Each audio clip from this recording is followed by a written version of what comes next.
वक्रतुंड महाकाय सूर्यकोटि समप्रभा निर्विघ्नं कुरु मे देवा सर्वकार्येषु सर्वदा। गुरुर्ब्रह्मा गुरुर्विष्णु गुरुर्देवो महेश्वरः गुरुः साक्षात् परब्रह्म तस्मै श्री गुरवे नमः। ഓം ശ്രീ ഗുരുഭ്യോ നമ. SMACT KP അസ്ട്രോ സെൻറ്റർ നിങ്ങളേവരെയും സ്വാഗതം ചെയ്യുന്നു. നിങ്ങൾക്കും നിങ്ങളുടെ കുടുംബ അംഗങ്ങൾക്കും സർവ്വ ഐശ്വര്യങ്ങളും ഉണ്ടാവട്ടെ എന്ന് പ്രാർത്ഥിക്കുന്നു. ഇന്നത്തെ നമ്മുടെ വിഷയം 2026 പുതുവർഷ ഫലത്തെക്കുറിച്ചാണ്. 1201 ആണ്ട് ധനുമാസം 17-ാം തീയതി വ്യാഴാഴ്ച രോഹിണി നക്ഷത്രത്തിൽ 2026 ജനുവരി 1-ാം തീയതിയാണ്. അതായത് 2026 വർഷപ്പിറവി. 2026 ജനുവരി 1 മുതൽ 2026 ഡിസംബർ 31 വരെയുള്ള പുതിയ വർഷം എങ്ങനെയായിരിക്കുമെന്ന് നമുക്ക് പരിശോധിക്കാം. അതിനുള്ള ഗ്രഹസ്ഥിതി ഒന്ന് പരിശോധിക്കാം. സർവേശ്വരനായ വ്യാഴം മിഥുനം രാശിയിലും കേതു ചിങ്ങം രാശിയിലും രാഹു കുംഭരാശിയിലും ശനി മീനരാശിയിലുമൊക്കെയാണ്. കൂടുതൽ കാലം ഒരേ രാശിയിൽ നിൽക്കുന്ന വർഷഗ്രഹങ്ങളുടെ സ്ഥിതിയാണ് ഇവിടെ സൂചിപ്പിച്ചിരിക്കുന്നത്. വർഷഗ്രഹങ്ങളുടെ സ്ഥിതികൾക്കനുസരിച്ചാണ് വർഷഫലം തയ്യാറാക്കിയിരിക്കുന്നത്. മറ്റുള്ള ഗ്രഹങ്ങളുടെ സ്ഥിതിഗതികൾ മാസഫലത്തിൽ ഉൾപ്പെടുത്തുന്നുണ്ട്. മാസഫലങ്ങൾ നിങ്ങൾക്ക് കൃത്യമായി ലഭിക്കുവാനായി ഈ ചാനൽ ഒന്ന് മറക്കാതെ സബ്സ്ക്രൈബ് ചെയ്യുക. പിന്നെ ജ്യോതിഷപരമായിട്ടുള്ള എല്ലാവിധ ആവശ്യങ്ങൾക്കും ജ്യോതിഷ പഠനത്തിനുമൊക്കെ SMACT അസ്ട്രോ സെൻറ്ററുമായിട്ട് നിങ്ങൾക്ക് ബന്ധപ്പെടാവുന്നതാണ്. പിന്നെ ഓൺലൈനായിട്ട് കൺസൾട്ടേഷൻ ചെയ്തു കൊടുക്കുന്നുണ്ട്. ആവശ്യമുള്ളവർ നേരത്തെ വിളിച്ച് ബുക്കിംഗ് ചെയ്യാവുന്നതാണ്. ഇനി നമുക്ക് വിഷയത്തിലേക്ക് കടക്കാം. ശനി രാഹു കേതു എന്നീ ഗ്രഹങ്ങൾക്ക് 2026 വർഷം രാശി പകർച്ചയില്ല. മിഥുന രാശിയിൽ സഞ്ചരിക്കുന്ന വ്യാഴം ജൂൺ മാസം 2-ന് കർക്കിടകൻ രാശിയിലേക്ക് സംക്രമിക്കുന്നുണ്ട്. ഈ ഗ്രഹസ്ഥിതിയും ഗ്രഹപകർച്ചയും ഒക്കെ കണക്കിൽ എടുത്തുകൊണ്ടാണ് ഒരു രാശിയിലുള്ള 2.25 നക്ഷത്രക്കാർക്കുള്ള ഫലങ്ങളാണ് ഈ വീഡിയോയിൽ പറയാൻ പോകുന്നത്. മകരം രാശിയിലുള്ള ഉത്രാടം 2, 3, 4 പാദം, തിരുവോണം അവിട്ടത്തിൻ്റെ 1, 2 പാദം എന്നീ നക്ഷത്രങ്ങളിലൊക്കെ ജനിച്ചിട്ടുള്ളവർക്കും മകരലഗ്നത്തിൽ ജനിച്ചിട്ടുള്ളവർക്കും വ്യാഴം ഷഷ്ടമ ഭാവത്തിലും കേതു അഷ്ടമത്തിലും രാഹു 2-ാം ഭാവത്തിലും ശനി 3-ാം ഭാവത്തിലുമാണ്. 2026 ജൂൺ 2-ന് വ്യാഴം സപ്തമ ഭാവത്തിലേക്ക് ഉച്ചസ്ഥനായിട്ട് സംക്രമിക്കും. വർഷത്തിൻ്റെ ആദ്യ പകുതിയേക്കാൾ വർഷത്തിൻ്റെ 2-ാം പകുതി തന്നെയാണ് ഗുണമുണ്ടാവുക.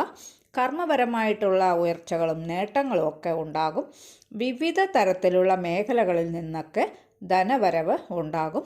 പുതിയതായി ജോലിക്ക് ശ്രമിക്കുന്നവർക്ക് വളരെ നല്ലൊരു വർഷം തന്നെയാണ്.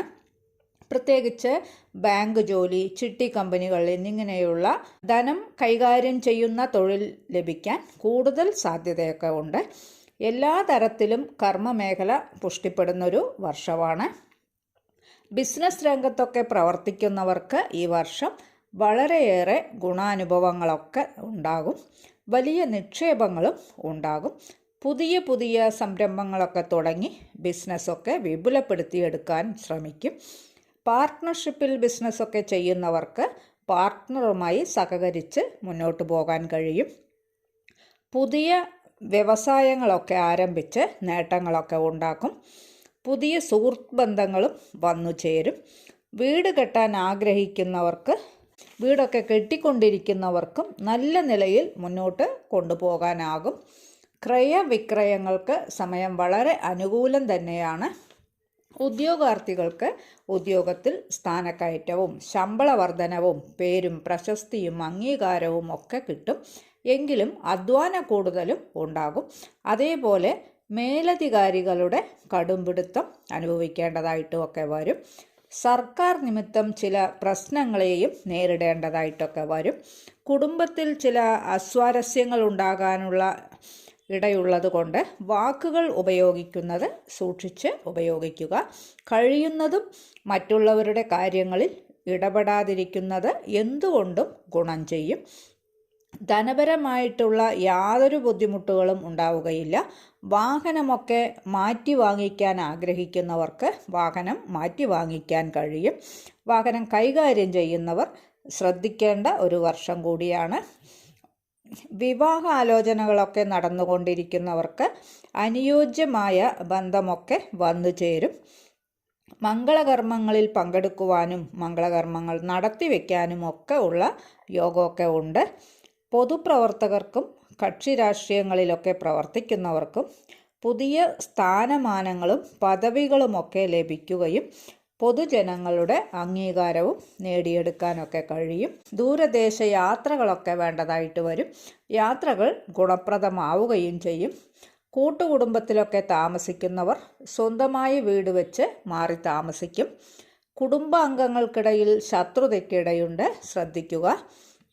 സഹോദരങ്ങളുമായി അഭിപ്രായ വ്യത്യാസം ഉണ്ടാകാനിടയുണ്ട്. സഹോദരങ്ങളുടെ ആരോഗ്യനില തൃപ്തികരമായിട്ട് കാണുന്നില്ല. സഹോദരങ്ങൾക്ക് വയറുമായി ബന്ധപ്പെട്ട രോഗങ്ങൾ, അതേപോലെ അസിഡിറ്റി എന്നിവയൊക്കെ ഉണ്ടാകും. അയൽക്കാരുമായി നല്ല ബന്ധം തുടരും. പുതിയ ഒപ്പന്തങ്ങളൊക്കെ ചെയ്യുന്നവർ ഡോക്യുമെൻ്റ് നല്ലവണ്ണം പരിശോധിച്ച് കാര്യങ്ങൾ തീരുമാനിക്കണം. മാതാവിൻ്റെ ആരോഗ്യനില തൃപ്തികരം തന്നെയാണ്. മാതൃകുടുംബത്തിലുള്ളവരുമായിട്ടൊക്കെ നല്ല ബന്ധമുണ്ടാകും. വീട്ടിൽ ആഡംബര വസ്തുക്കളൊക്കെ വാങ്ങിച്ചേർക്കും. പിന്നെ സന്താനങ്ങളെ കൊണ്ട് സുഖവും സന്തോഷവും ഒക്കെ അനുഭവിക്കാൻ കഴിയും. പുതിയ ജോലിക്കൊക്കെ ശ്രമിക്കുന്ന സന്താനങ്ങൾക്ക് ജോലി ലഭിക്കും. ജോലിയിലുള്ളവർക്ക് ജോലി മാറാനും സമയം അനുകൂലം തന്നെയാണ്. സന്താനങ്ങളുടെ വിവാഹ കാര്യത്തിലൊക്കെ അനുകൂലമായ തീരുമാനങ്ങളൊക്കെ എടുക്കാൻ കഴിയും. അവരുടെ ആരോഗ്യനില തൃപ്തികരം തന്നെയാണ്. വിദ്യാർത്ഥികൾക്ക് പഠനത്തിൽ ശ്രദ്ധ കേന്ദ്രീകരിക്കാനാകും. ഉന്നത വിദ്യാഭ്യാസത്തിന് ഉദ്ദേശിക്കുന്ന വിഷയത്തിൽ ഉദ്ദേശിക്കുന്ന സ്ഥലത്ത് തന്നെ പ്രവേശനമൊക്കെ ലഭിക്കും. ഉന്നത വിദ്യാഭ്യാസം പൂർത്തിയാക്കിയവർക്ക് ക്യാമ്പസ് സെലക്ഷൻ വഴി ജോലിയൊക്കെ ലഭിക്കാനുള്ള ഇടയുണ്ട്. കലാകാരന്മാർക്ക് കഴിവ് തെളിയിക്കാൻ അവസരങ്ങളൊക്കെ വന്നു ചേരും. കലയുമായി ബന്ധപ്പെട്ട തൊഴിലൊക്കെ ചെയ്യുന്നവർക്ക് അനുകൂലം തന്നെയാണ്. കടബാധ്യതകളൊക്കെ വീട്ടി തീർക്കും. പുതിയ കടം വാങ്ങിക്കുകയും ചെയ്യും.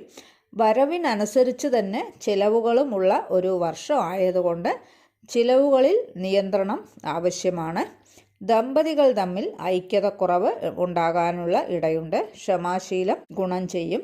ആരോഗ്യപരമായി അത്ര അനുകൂല നിലയിൽ കാണുന്നില്ല. ഞരമ്പ് സംബന്ധമായ പ്രശ്നങ്ങൾ, വയറുമായി ബന്ധപ്പെട്ടിട്ടുള്ള രോഗങ്ങൾ, കാലുമായി ബന്ധപ്പെട്ട രോഗങ്ങൾക്കൊക്കെ ഉണ്ടാകാനുള്ള ഇടയുണ്ട്. ഒട്ടും പ്രതീക്ഷിക്കാതെയുള്ള ചില പ്രശ്നങ്ങളും ബുദ്ധിമുട്ടുകളുമൊക്കെ വന്നു ചേരാനിടയുണ്ട്. ഏതു പ്രവൃത്തികളിൽ ഏർപ്പെടുമ്പോഴും ഒന്നിൽ കൂടുതൽ വട്ടം ചിന്തിച്ച് തീരുമാനങ്ങളൊക്കെ എടുക്കുക. പിതൃസ്വത്തൊക്കെ കിട്ടാനുള്ളവർക്ക് സ്വത്ത് കിട്ടാനുള്ള യോഗവുമുണ്ട്. പിതാവിൻ്റെ ആരോഗ്യനില അത്ര തൃപ്തികരമായി കാണുന്നില്ല. പിതൃകുടുംബത്തിലുള്ളവരുമായിട്ടൊക്കെ നല്ല ബന്ധത്തിൽ തുടരും. പല ബുദ്ധിമുട്ടുകളും പ്രശ്നങ്ങളും ഒക്കെ ഉണ്ടാകുമെങ്കിലും കർമ്മപരമായി ഉയർച്ചകൾ തന്നെയാണ് ഉണ്ടാവുക. സംഘക്കൂട്ടങ്ങൾ, ട്രസ്റ്റ് എന്നിവയിലൊക്കെ നല്ല പ്രവർത്തനം കാഴ്ചവെക്കുകയും അംഗീകാരം ലഭിക്കുകയും ചെയ്യും. പുതിയ സ്വത്ത് വാങ്ങിച്ചേർക്കാനുള്ള യോഗവും കാണുന്നുണ്ട്. ഈ രാശി ലഗ്നക്കാർക്ക് 2026 വർഷം ഗുണവും ഉണ്ട്, ദോഷവുമുണ്ട്. ഒരു സമ്മിശ്രമായ അനുഭവമാണ് ഉണ്ടാവുക. ദോഷനിവർത്തിക്കായി സർപ്പക്കാവിൽ 100 പാലും അഭിഷേകം നടത്തുക. ഗണപതിക്ക് കറുകമാല സമർപ്പിച്ച് പ്രാർത്ഥിക്കുക. വിഷ്ണു ക്ഷേത്ര ദർശനവും വിഷ്ണു സഹസ്രനാമ പാരായണവുമൊക്കെ ചെയ്യുക. എന്നാൽ ദോഷത്തിന് ശമനമുണ്ടാകുന്നതാണ്. നിങ്ങളുടെ ജനനകാല ഗ്രഹനില പ്രകാരം നടക്കുന്ന ദശ അപഹാര ഛിദ്രങ്ങൾ കൂടി അനുകൂല നിലയിലാണ് എങ്കിൽ മുകളിൽ പറഞ്ഞ എല്ലാ കാര്യങ്ങളും മുഴുവനായി നിങ്ങൾക്ക് അനുഭവിക്കാൻ കഴിയും. ഈ ചാനൽ ഇതുവരെ സബ്സ്ക്രൈബ് ചെയ്യാത്തവരാണെങ്കിൽ ചാനൽ ഒന്ന് സബ്സ്ക്രൈബ് ചെയ്യുക. പിന്നെ വീഡിയോ ഇഷ്ടപ്പെട്ടുവെങ്കിൽ ലൈക്ക് ചെയ്യുക. നിങ്ങളുടെ വേണ്ടപ്പെട്ടവർക്കും സുഹൃത്തുക്കൾക്കുമൊക്കെ ഷെയർ ചെയ്ത് കൊടുക്കുക. നിങ്ങളുടെ അഭിപ്രായം കമൻറ്റ് ബോക്സിൽ അറിയിക്കുക. വേറൊരു വിശേഷവുമായി നമുക്ക് വീണ്ടും കാണാം. നന്ദി, നമസ്കാരം.